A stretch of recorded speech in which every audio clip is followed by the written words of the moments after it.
মানে খুব অল্প সময় আমাদের খতনাটা শেষ হয়ে যায়। তো এরপরে যখন আমি বাচ্চাকে বাসায় নিয়ে যাই আমার কাছে মনে হচ্ছিল অবিশ্বাস্য যে এটা কিভাবে সম্ভব।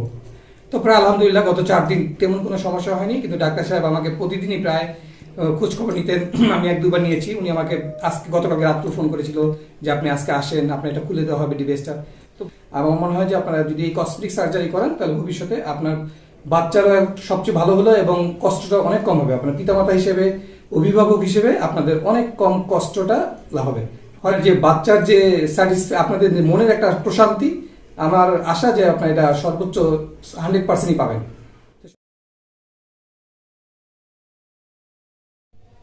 আসসালামু আলাইকুম রহমতুল্লাহ। আজকে থেকে গত 4 দিন আগে আমাদের ময়মনসিংহ শাখা ঈশা জেনারেল হাসপাতালে আমাদের এই সুন্দর কিউট বাবু আনাসের ডিভাইস কসমেটিক্স উন্নতি খাতনা হয়েছিল।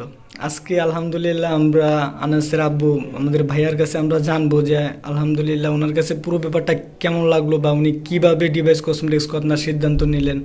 ভাই যদি আপনি ওভারঅল পুরো ব্যাপারটা একটু বলেন ইনশাআল্লাহ। জি, আসসালামু আলাইকুম। আমি মোহাম্মদ নূর হুসাইন। আমি একটা কোম্পানি যেখানে SDF সোশ্যাল ডেভেলপমেন্ট ফাউন্ডেশন চাকরি করি।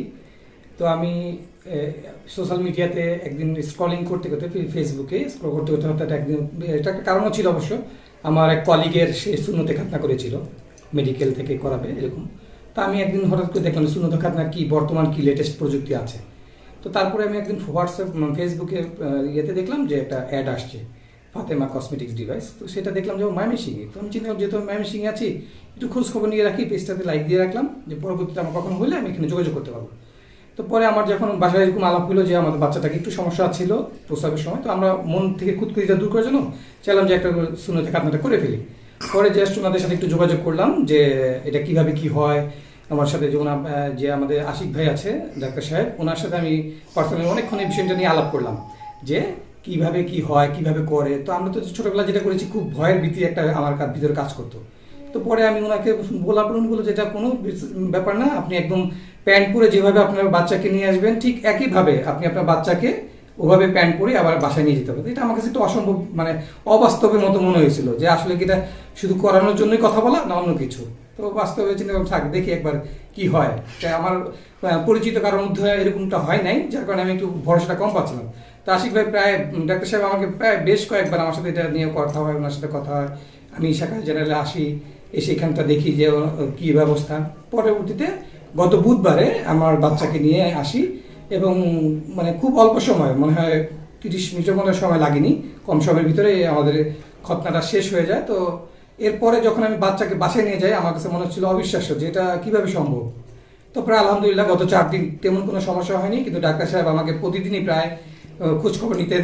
আমি 1-2 বার নিয়েছি। উনি আমাকে আজকে গতকালকে রাত্রে ফোন করেছিল যে আপনি আজকে আসেন, আপনি এটা খুলে দেওয়া হবে ডিভাইসটা।